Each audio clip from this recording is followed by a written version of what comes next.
Shalom saudara pendengar saudara rohani yang dikasihi Tuhan Yesus Kristus. Selamat datang di renungan rohani malam hari ini. Selamat malam, saya berdoa agar saudara sehat selalu. Semoga Roh Kudus hadir di tengah kita saat ini.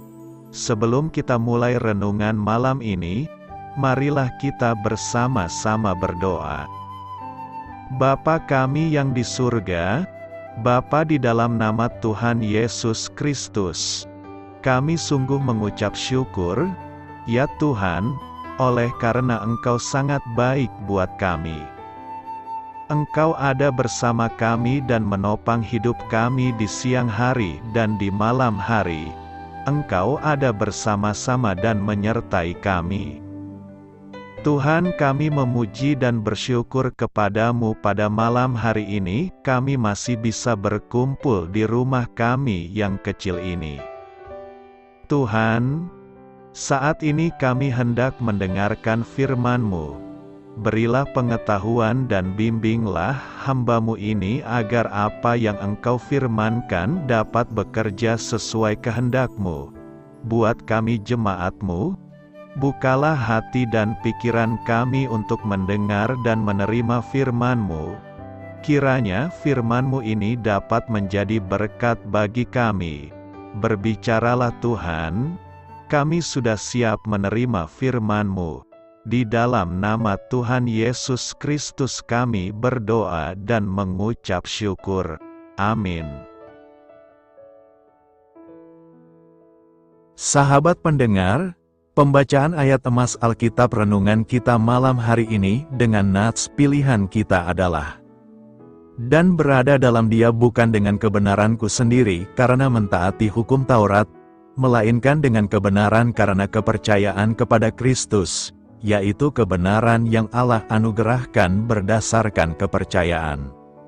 Tertulis dalam kitab Filipi 3 ayat 9, kata kunci renungan pada malam ini adalah janji yang ditepati, dan bacaan kita pada malam ini terambil dari kitab Filipi 3 ayat 4 sampai dengan ayat 11.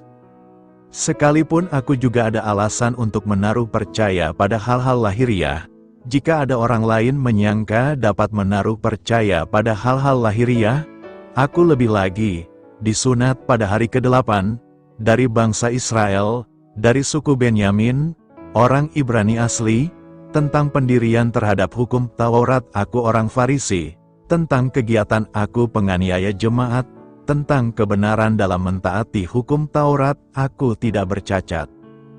Tetapi apa yang dahulu merupakan keuntungan bagiku, sekarang kuanggap rugi karena Kristus.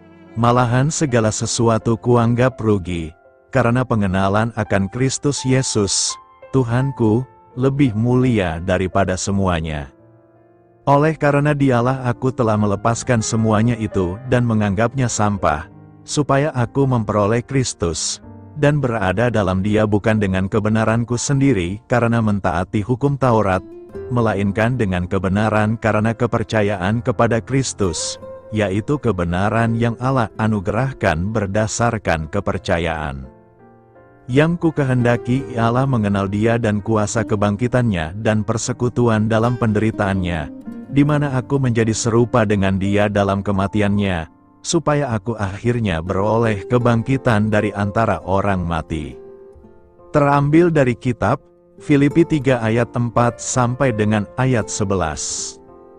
Topik dari ayat emas renungan kita adalah janji yang ditepati. Mari kita mulai renungan malam kita.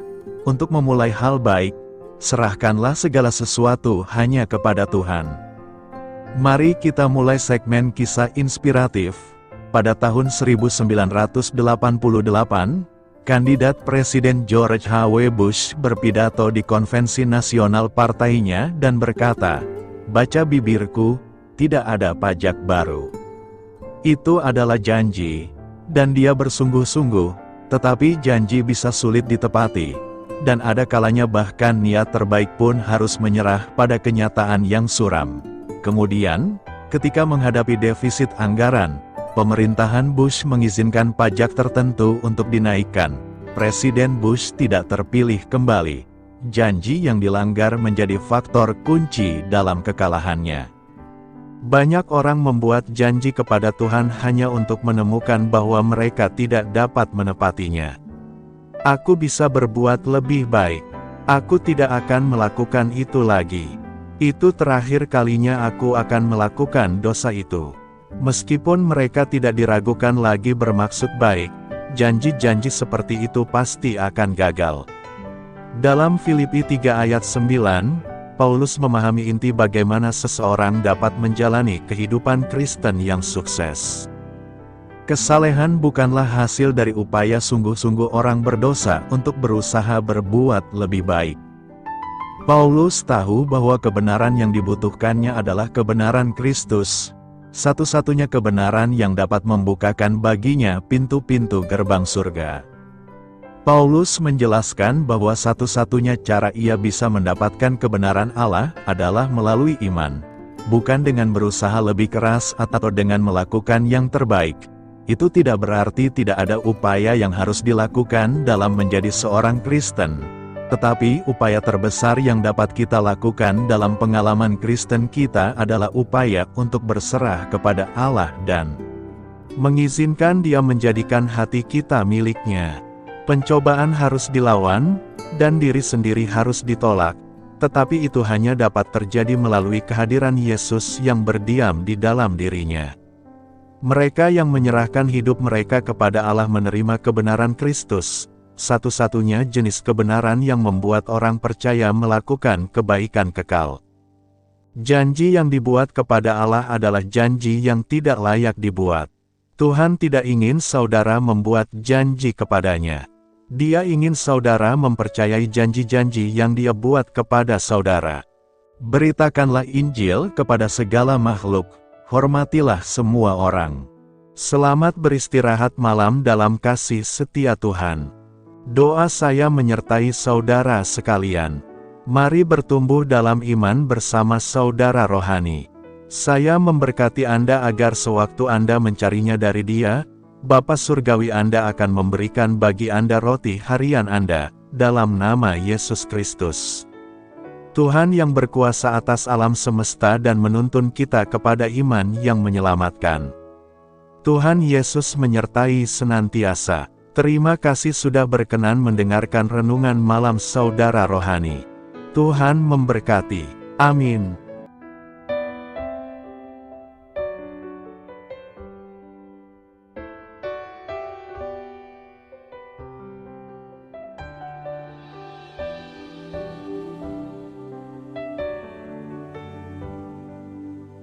Marilah kita renungkan, sahabat saudara rohani, demikianlah renungan firman Tuhan malam hari ini. Semoga menjadi berkat di dalam hidup kita dan menjadikan kita pribadi yang lebih baik. Sebelum kita beristirahat pada malam hari ini, marilah kita berdoa. Bapa kami yang di surga, Bapa di dalam nama Tuhan Yesus Kristus, kami sungguh mengucap syukur, ya Tuhan, oleh karena Engkau sangat baik buat kami. Engkau ada bersama kami dan menopang hidup kami di siang hari dan di malam hari. Engkau ada bersama-sama dan menyertai kami, ya Tuhan Yesus. Kami mengucap syukur untuk firman-Mu, ya Tuhan, yang memberikan kami kekuatan dan menyadarkan kami bahwa kami tidak perlu takut dengan gelap dan malam. Sebab Tuhan, Engkau ada bersama kami. Engkau melindungi kami dan menjadi perisai bagi kami hamba-Mu berdoa saat ini. Tuhan, untuk setiap pendengar renungan ini yang mengalami ketakutan, kecemasan, kegelisahan, pada situasi gelap dan malam hari di dalam nama Tuhan Yesus Kristus. Kuasa Tuhan melepaskan mereka dari segala ikatan roh-roh ketakutan yang mengikat mereka saat ini. Tuhan melepaskan setiap anak-anak-Mu dari segala rasa takut dan kecemasan. Di dalam nama Tuhan Yesus segala kuasa-kuasa roh jahat, kuasa setan iblis yang mengganggu anak-anak-Mu, ya Tuhan, tolong hancurkan dan halaukan dengan kuasa-Mu. Dalam nama Tuhan Yesus Kristus, berkati setiap kami anak-anak-Mu, ya Tuhan, dan lindungilah kami aman di dalam Engkau.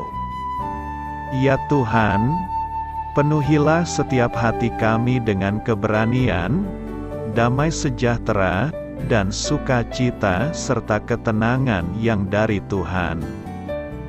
Berkati kami di malam hari ini, saat kami tidur dan beristirahat. Kuasa-Mu, ya Tuhan, menaungi setiap kami, memberkati dan melindungi kami. Bangunkanlah kami kembali besok pagi dengan kekuatan yang baru, tubuh yang sehat diberkati Tuhan, dan berkat-berkat yang baru Tuhan sediakan bagi kami. Terima kasih, ya Tuhan, kami sungguh mengucap syukur untuk firman-Mu yang menguatkan kami. Dalam nama Tuhan Yesus Kristus Juru Selamat kami, Bapa kami yang baik, kami mengucap syukur dan berdoa haleluya. Amin. Biarlah firman Tuhan menjadi pengingat untuk kita semua, bahwa tuntunan dari Roh Kudus akan selalu memberi jalan keluar bagi setiap permasalahan hidup kita, dan memberi kedamaian di hati kita. Amin. Sampai jumpa di renungan malam saudara rohani berikutnya.